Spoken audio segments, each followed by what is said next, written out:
오늘은 교회력으로 대림절 첫째 주일을 맞이하고 있습니다. 우리가 일반 달력으로 신년은 1월 1일입니다. 근데 교회력으로는 대림절 첫째 주일이 바로 교회력의 시작입니다. 성탄절 전까지 4주를 우리가 대림절이라 그렇게 표현을 합니다. 대림절은 특별히 두 가지 의미를 담고 있습니다. 첫 번째로는 인간의 구원을 위해 아기 예수로 오신 성탄절을 축하하고 기념하는 절기입니다. 그리고 두 번째로는 이 땅에 다시 오실 재림의 주님을 기다리면서 지혜로운 다섯 처녀처럼 깨어있기 위함입니다. 특별히 대림절 4주간을 보내면서 무엇보다도 먼저 우리의 신앙의 모델이신 예수님의 정체성을 분명히 알고 믿음의 생활을 해야 하기 때문에 오늘부터 시리즈로 예수님은 누구신가 라고 하는 주제로 말씀을 전하려고 합니다. 그 첫 번째가 오늘 말씀을 통해서 나는 생명의 떡이다라고 하는 이 예수님은 생명의 떡이라고 하는 주제로 말씀을 나누려고 합니다. 오늘 요한복음에 등장하는 예수님의 정체성 가운데 나는 생명의 떡이다라고 그렇게 말씀하신 그 뜻이 무엇일까? 특별히 오늘 이 말씀의 의미를 파악하기 위해서는 먼저 예수님께서 이 말씀을 하시게 된 본문의 배경을 우리가 이해를 해야 되고, 오늘 우리가 35절 한 절만 읽었지만 사실 요한복음 6장 전체의 문맥 속에서 그 의미를 확인해야 합니다. 성경에 수많은 사건들이 기록되어 있습니다만은 그 하나하나 나름대로 다 의미가 있습니다. 그래서 우리가 사건 자체로만 이해를 해서는 안 됩니다. 그러면 성경을 수박, 거달기식으로 보게 됩니다. 그래서 정말 하나님께서 그 사건을 통해서 주시는 하나님의 메시지를 잃어버릴 수가 있습니다. 예수님께서는 나는 생명의 떡이라고 그렇게 말씀하신 그 배경은 바로 우리가 읽었던 앞에 부분에 나오는 요한복음 6장 1절서부터 15절입니다. 그 내용은 우리가 너무나 잘 알고 있는 오병이어의 기적의 사건입니다. 어린아이가 갖고 있었던 보리떡 5개와 물고기 2마리를 가지고 5,000명의 남자를, 아마 그러면 수많은 한 2만 명 이상의 많은 사람들을 배불리 먹이고도 12광주리가 남았던 그런 기적의 사건이죠. 근데 우리는 이 오병이어의 위대한 기적 사건을 통해서 단순히 예수님께서 광야에서 굶주린 백성들을 불쌍히 여기셔서 그들을 배부르게 해주셨다, 정말 우리가 믿는 주님은 긍휼이 사랑이 풍성하신 주님이다, 이렇게만 생각을 한다고 하면 성경을 수박, 거달기식으로 이해를 하는 것이라는 이야기입니다. 물론 우리가 믿는 주님은 긍휼과 사랑이 풍성하신 주님입니다. 오병이어를 가지고도 5,000명 이상을 먹이고도 남을 수 있는 능력의 주님이십니다. 닫힌 문을 열어주시고 없는 것을 있게 하시고 죽은 자를 다시 살리시는 능력의 주님임을 믿습니다. 우리는 이런 능력의 주님을 믿고 의지하며 살아가야 됩니다. 그러나 예수님께서 오늘 이 오병이어 기적의 사건을 통해서 강조하시는 교훈이 있습니다. 우리는 그 교훈을 놓쳐서는 안 된다는 이야기입니다. 6장 26절 말씀을 봅니다. 예수께서 대답하여 이르시되 내가 진실로 진실로 너희에게 이르노니 너희가 나를 찾는 것은 표적을 본 까닭이 아니요 떡을 먹고 배부른 까닭이로다. 오병이어 기적의 사건이 벌어지고 나니까 얼마나 사람들이 놀랐는지 모릅니다. 더군다나 배고픈 사람들에게 그렇게 풍족하게 먹여주니 얼마나 감사합니까? 그래서 그들이 예수님을 찾아서 또 다시 예수님을 찾아왔습니다. 근데 예수님을 다시 찾아온 이유가 뭐냐? 떡 때문이었습니다. 먹을 것 때문에 예수님을 다시 찾아왔다는 이야기입니다. 그러니까 오병이어의 역사를 체험한 사람들은 단순히 배고픈 자를 배부르게 해주시는 그 주님만을 알았던 것입니다. 그러나 그들은 오병이어를 통해서 가르쳐 주시는 주님의 표적, 그 사건을 통한 하나님의 사인을 그들은 알지 못했습니다. 그들은 오병이어로 수많은 사람들의 배고픔을 해결해 주신 예수님을 보면서 어떤 생각을 했냐면 옛날에 광야 40년 동안 만나로 이스라엘 백성들을 먹여 살렸던 모세를 연상을 했습니다. 그래서 31절에서 이렇게 말합니다. 기록된 바 하늘에서 그들에게 떡을 주어 먹게 하였던 한과 같이 우리 조상들은 광야에서 만나를 먹었나이다. 이 말씀을 쉽게 말하면 이렇습니다. 예수님, 우리 민족의 옛날의 지도자인 모세는 이스라엘 백성들의 광야 생활 40년 동안 그들의 배고픔을 해결해 줬습니다. 이게 무슨 말입니까? 이 사람들이 지금 말하려고 하는 요점은 뭐냐면 그 모세가 배고픈 사람들에게 만나를 준 것처럼 우리도 지금 배고프니 만나, 떡을 달라는 이야기입니다. 그래서 조상들에게 40년 동안 만나를 공급해준 그 모세가 민족의 위대한 지도자가 된 것처럼 예수님도 우리에게 먹을 것을 달라고 지금 조르고 있는 상황입니다. 그런 아우성을 치는 군중들을 향해서 오늘 예수님께서 답한 이야기가 바로 오늘 우리가 읽은 나는 생명의 떡이다라는 이야기입니다. 그리고 48절에서도 내가 곧 생명의 떡이다라고 반복하고 51절, 58절에서도 나는 하늘에서 내려온 떡이다라고 반복을 해서 이야기합니다. 지금 반복해서 말하고 있는 예수님의 주제는 뭐냐면 떡에 대한 이야기를 지금 그들도 떡을 달라고 하고 예수님도 떡에 대한 이야기를 하고 있습니다. 사실 요한복음 6장을 보면 6장 한 장에 떡이라는 말만 21번 나옵니다. 그래서 우리가 흔히 고린도전서 13장을 사랑장이라고 말하는 것처럼 이 요한복음 6장은 떡장이라고 그렇게 표현해도 좋습니다. 그러니 여러분 떡을 좋아하시는 분들은 요한복음 6장을 많이 읽으시기 바랍니다. 근데 여기서 떡이라는 말은 영어 성경에는 bread라고 하는 빵이라는 이야기입니다. 사실 나는 떡이다라는 말은 나는 생명의 떡이다라는 말은 나는 생명의 빵이다라고 표현을 해야 됩니다. 근데 그것을 우리 한국 사람들의 그 정서에 의해서 번역을 더 정확하게 한다면 나는 생명의 밥이다. 이렇게 번역을 해야 더 우리에게 가까이 다가옵니다. 나는 생명의 밥이다. 오늘 우리는 예수님의 이 말씀을 통해서 우리는 예수님의 정체성, 예수님은 누구인가를 분명히 깨닫는 지혜가 있기를 간절히 바랍니다. 첫 번째로는 예수님은 오늘 말씀하신 것처럼 생명의 떡, 생명의 밥입니다. 우리가 날마다 먹는 새끼 밥처럼 예수님이 바로 그 새끼 밥과 같은 분이라는 이야기입니다. 여러분 밥을 대수롭지 않게 생각하는 사람들이 많은데 밥은 생명과 밀접한 관계가 있습니다. 우리는 밥을 먹지 않으면 살 수가 없습니다. 우리나라 복음이 처음 들어왔을 때 이야기입니다. 외국 선교사 한 분이 강원도 산골에서 전도를 합니다.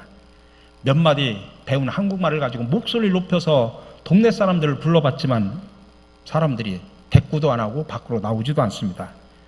그러다 선교사는 이리저리 돌아다니다가 어렵게 밭일을 하고 있는 할머니 한 분을 만났습니다. 그래서 말합니다. 할머니, 교회 나오시죠? 그러자 할머니가 대답하기를 아니 이렇게 먹고 살기도 어려운데 농사일도 바쁜데 언제 교회 갈 틈이나 있겠소? 이 외국 선교사는 우리말 성경에서 외운 말씀 몇 개를 가지고 계속 할머니에게 말을 붙입니다. 할머니, 그래도 사람이 떡으로만 사는 건 아니지 않습니까? 그러자 할머니가 이렇게 대답을 했다고 합니다. 선교사님 말씀 참 옳습니다. 사람이 떡으로만 살 수 없죠. 밥을 먹고 살아야 되죠. 밥 먹지 않고 어떻게 삽니까? 그렇게 대답을 했다고 합니다. 여러분, 밥은 없어서는 안 됩니다. 사람은 밥을 먹어야 삽니다. 그러니 밥이라고 하는 것은 사치품이나 액세서리가 아닙니다.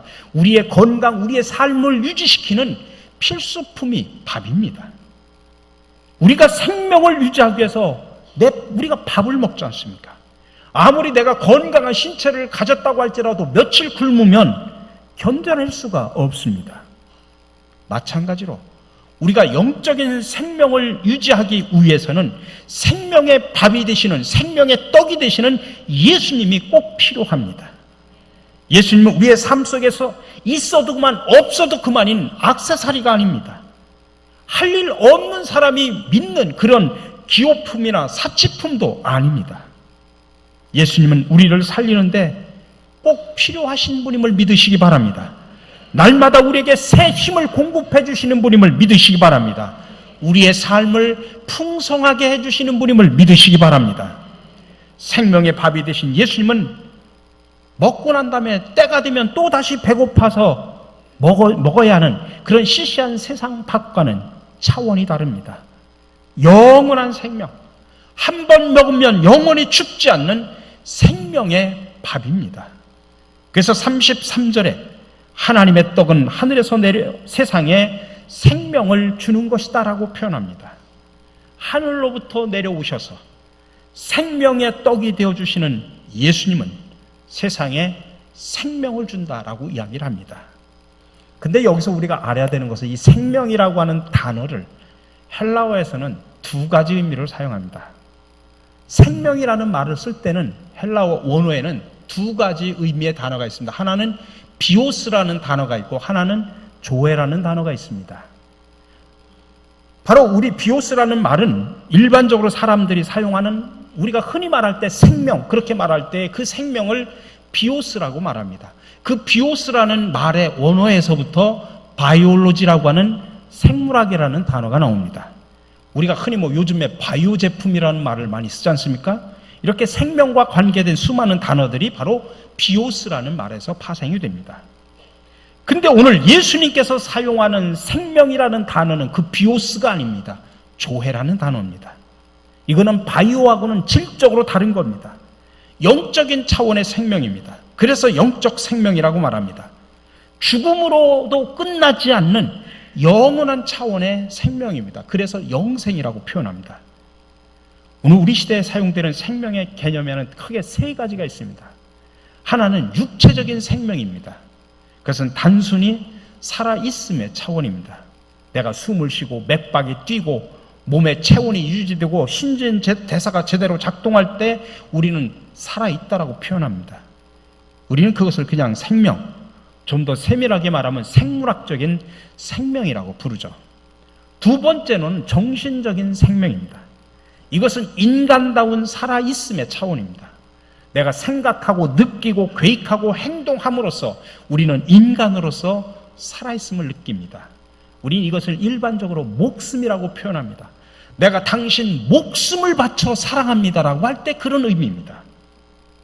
세 번째가 영적인 생명입니다. 하나님 앞에서 살아있음의 차원입니다. 하나님을 믿습니다. 하나님을 예배드립니다. 하나님의 음성을 듣습니다. 하나님과 동행합니다. 이런 생명의 차원을 말하는 것입니다. 우리가 성경적으로 볼 때 육체적인 생명, 정신적인 생명, 이게 바로 비오스입니다. 거기에 비해서 영적인 생명, 이것이 바로 조에라는 말입니다. 근데 오늘 지금 군중들은 비오스 차원에서 이야기를 하는데 오늘 예수님께서는 조의 차원의 생명을 이야기합니다.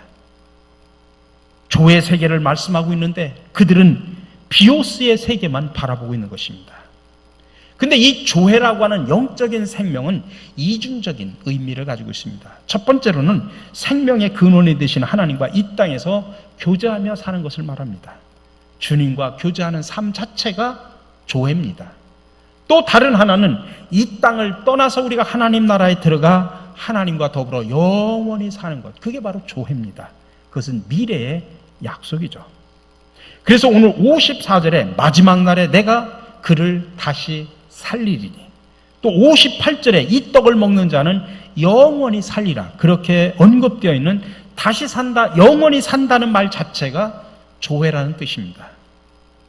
근데 우리가 여기서 분명히 알아야 될 것은 이런 육체적인 생명, 정신적인 생명보다도 영적인 생명이 더 중요하다는 것입니다.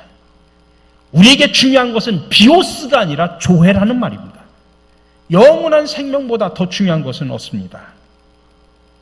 그렇다면 아직까지도 이 조회라고 하는 영원한 생명을 가슴 속에 갖지 못하고 확신을 갖고 있지 못하다고 하면, 여러분 세상 것을 다 얻었다고 할지라도 정말 그 사람은 불쌍한 사람일 수밖에 없습니다.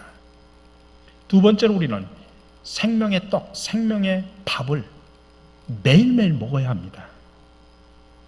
어떻게 이 영원한 생명을 먹을 수가 있겠습니까? 아니, 어떻게 해야 우리가 하나님과 교제하며 영원히 살 수 있겠는가라는 이야기입니다. 그것은 생명의 떡이신 예수님을 통하여 하나님과 화목할 수 있고 하나님과 교제할 수 있습니다. 생명의 밥이 되신 예수님을 통하여 영적인 생명 조회를 찾을 수가 있습니다. 51절을 보겠습니다. 나는 하늘에서 내려온 살아있는 떡이니 사람이 이 떡을 먹으면 영생하리라. 내가 줄 떡은 곧 세상의 생명을 위한 내 살이니라 하시니라. 한마디로 말해서 오늘 예수님께서는 떡을 달라고 배고파하면서 떡을 달라고 하는 사람들에게 뭐라고 이야기하냐면 나를 먹으라 그렇게 말하는 거나 마찬가지입니다. 생명의 밥이신 주님을 먹는 사람은 영원한 생명을 누린다라고 지금 이야기를 하고 있습니다. 이것이 세상의 밥과 다른 점입니다. 물론 세상의 밥은 일시적으로나마 우리의 입과 혀를 즐겁게 해줍니다. 일시적으로나마 우리의 배고픔을 해소시켜주고 우리의 육체의 건강을 어느 정도 지켜줍니다. 그러나 여러분, 우리가 한 가지 알아야 될 것은 세상의 밥이 우리를 영원히 살게 해줄 수 없다고 하는 것입니다. 그럼에도 어떤 사람들은 먹는 것이 남는 것이다라고 하면서 마치 먹기 위해서 살아가는 것처럼 보입니다. 먹는 것이 주된 관심 사항처럼 보이기도 합니다. 제가 부여 태양교에서 목회를 할 때 저희 지역에 서울에서 고려대학교 구내 식당을 한 80명의 직원을 데리고 식당을 운영하던 분이 그 식당을 넘기고 그 지역이 자기 고향이라 지역에 와서 밤나무를 사놓고 거기다 별장을 짓고 거기서 사시는 분이 부부가 내려오셨습니다. 아이들은 없고. 그러니까 부인은 안 내려온다고 하는데 단 조건이 교회를 다니는 예수를 믿겠다는 조건으로 거길 내려왔습니다. 왜 그러냐? 이 사람이 건강에 문제가 있어서 모든 걸 다 때려치고 다 정리하고 그리고 내려온 겁니다. 근데 이 남자분의 관심은 자기 본인의 건강 때문에도 그렇지만 텔레비를 보다가 맛있는 요리가 한다든지 아니면 어디 유명한 장소 맛집을 소개를 한다고 하면 그날 차를 가지고 거기를 찾아갑니다. 가끔 이분이 저한테 전화를 해요. 목사님, 시간 있으십니까? 그 얘기는 뭐냐면 제가 맛집을 알아놨으니까 목사님 저랑 같이 갑시다라는 이야기입니다. 제가 맛있는 거 사드릴게요. 제가 뭐 자주 갈 수는 없지 않습니까? 또 그분이 또 새 가족이라 또 전혀 안 갈 수는 없고, 그래서 가끔 제가 시간을 내서 이분하고 타면 아무튼 가면서 내가 텔레비를 봤는데 어디 유명한 맛집이 있더라 하면서 지금 거기를 찾아가면서 저한테 설명을 하는 겁니다. 그분의 취미는 미식가라 맛집을 찾아다니는 겁니다. 여러분, 아무리 그렇게 한다고 우리가 영원히 살 수 있습니까? 아닙니다. 세상의 밥은 육체에 약간의 유익을 줄 뿐입니다. 일시적으로 우리의 생명을 유지시켜 줄 뿐입니다. 그러나 하늘로부터 내려오셔서 생명의 밥이 되어주시는 예수님을 먹으면 영원한 생명을 누림을 믿으시기 바랍니다. 근데 여기서 한 가지 문제가 있습니다. 아니, 저나 여러분이나 무슨 사람을 잡아먹는 식인종도 아닌데 어떻게 예수님을 먹을 수가 있을까요? 이 말씀이 이해가 되지 않습니다. 그래서 그때 당시에도 군중들도 예수님께서 하신 이 말씀을 이해하지 못해 서로 막 그냥 논쟁을 했다라고 표현하고 있습니다. 그러자 예수님께서는 한술 더 떠서 이야기를 합니다. 53절 54절입니다. 예수께서 이르시되 내가 진실로 진실로 너희에게 이르노니 인자의 살을 먹지 아니하고 인자의 피를 마시지 아니하면 너희 속에 생명이 없느니라. 내 살을 먹고 내 피를 마시는 자는 영생을 가졌고 마지막 날에 내가 그를 다시 살리리라. 예수님께서는 생명을 얻으려면, 영생을 누리려면 밥을 먹듯이 주님의 살을 뜯어먹고 물을 마시듯이 주님의 피를 마셔야 된다라고 지금 이야기를 하고 있습니다. 도대체 여기서 먹는다는 말의 뜻이 무엇일까? 이 말을 우리가 제대로 이해하려면 다른 몇 구절을 우리가 봐야 됩니다. 35절을 보겠습니다. 예수께서 이르시되 나는 생명의 떡이니 내게 오는 자는 결코 줄이지 아니할 터요 나를 믿는 자는 영원히 목마르지 아니하리라. 40절입니다. 내 아버지의 뜻은 아들을 보고 믿는 자마다 영생을 얻는 이것이니 마지막 날에 내가 이를 다시 살리리라. 47절입니다. 진실로 진실로 너희에게 이르노니 믿는 자는 영생을 가졌나니. 제가 지금 세 구절을 말씀드렸습니다만 이 세 구절에서 반복되는 단어가 뭡니까? 믿는 자라는 뜻입니다. 믿는 자라는 말이 반복됩니다. 그러니까 앞에서 지금까지 말하는 먹는다라는 것, 마신다라는 말은 믿는다라는 말과 같은 뜻이다라는 이야기입니다. 그러니까 예수님의 살을 먹고 예수님의 피를 마시는 것이 믿음이다 이 말씀입니다. 생명의 떡이신 예수님을 믿는 자마다 영원한 생명을 누리게 되는 것입니다. 우리가 매일매일 밥을 먹으면 힘이 생기고 활기차게 살아갈 수 있는 것처럼 우리가 예수님을 믿고 하나님을 모시고 성령을 의지하며 살 때 생명의 떡이 되신 주님께서는 우리에게 날마다 새 힘을 공급해 주심을 믿으시기 바랍니다. 그러므로 아직까지 이 자리에 생명의 떡을 먹지 못하신 분들이 계십니까? 그 맛을 아직도 모르시는 분들이 계십니까? 아직도 예수 그리스도를 내 마음속에 진정으로 영접하지 못하신 분들이 계십니까? 이번 기회에 주님을 만날 수 있기를 간절히 바랍니다. 우리로 하여금 다시 살아나게 하시는 예수 그리스도를 믿으시기 바랍니다. 절망 속에서도 산 소망을 주시는 예수 그리스도를 모시며 살아가시기를 간절히 바랍니다. 그리고 이미 생명의 떡을 드셔서 그 맛을 알지만 자주 먹고 자주 마시지 못해서 아직도 배고파하고 갈증을 느끼며 살아가는 오늘날의 성도들이 얼마나 많은지 모릅니다. 생명의 떡이 무엇인지 알고 그 떡 맛이 무엇인지도 알지만 내가 매일매일 먹고 마시지 못함으로 인하여 신앙생활하면서도 아직도 영적으로 갈급하고 영적으로 배고파하는 그런 사람들이 얼마나 많은지 모릅니다. 생명의 떡인 예수 그리스도의 살과 피를 매일매일 먹고 마셔야 합니다. 그래서 주님이 주시는 능력과 지혜 그리고 새 힘으로 승리하는 삶을 살아가시기를 간절히 바랍니다. 그리고 이제부터는 생명의 떡이신 예수 그리스도를 여러분 이웃에게 나눠주시기 바랍니다. 왜 그러냐면 주님께서는 저와 여러분들을 부르셔서 생명의 떡을 배달하는 영적인 배달부로 만드셨기 때문에 그렇습니다. 맛있는 생명의 떡 나 혼자 드지 마시고 아직까지도 먹고 마시지 못하는 나의 많은 이웃들과 함께 나누어 드시기를 바랍니다. 이현주 목사님이 쓰신 밥 먹는 자식에게라는 시가 있어 여러분들에게 들려드립니다. 천천히 씹어서 공손히 삼켜라. 봄부터 여름 지나 가을까지 그 여러 날들을 비바람 땡볕 속에 익어온 쌀인데 그렇게 허겁지겁 먹어서야 어느 틈에 고마운 마음이 들겠느냐. 사람이 고마운 줄 모르면 그게 사람이 아닌 거야. 주님을 모시듯 밥을 먹어라. 햇빛과 물과 바람, 농부까지 그 많은 생명 신령하게 깃들어 있는 밥인데 그렇게 남기고 버리면 생명이신 주님을 버리는 것이니라.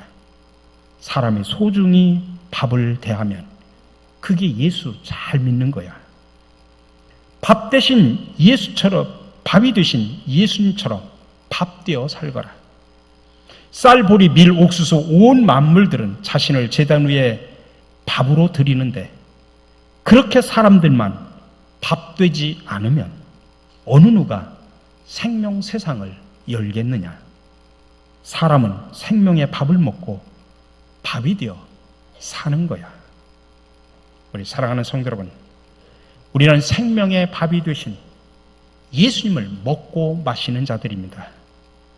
우리의 육신은 농부들의 사랑의 정성이 깃든 밥을 먹고 하루하루 살아갑니다. 반면에 우리의 영혼은 생명의 떡이신 예수 그리스도의 살과 피를 매일매일 먹고 마시며 삽니다.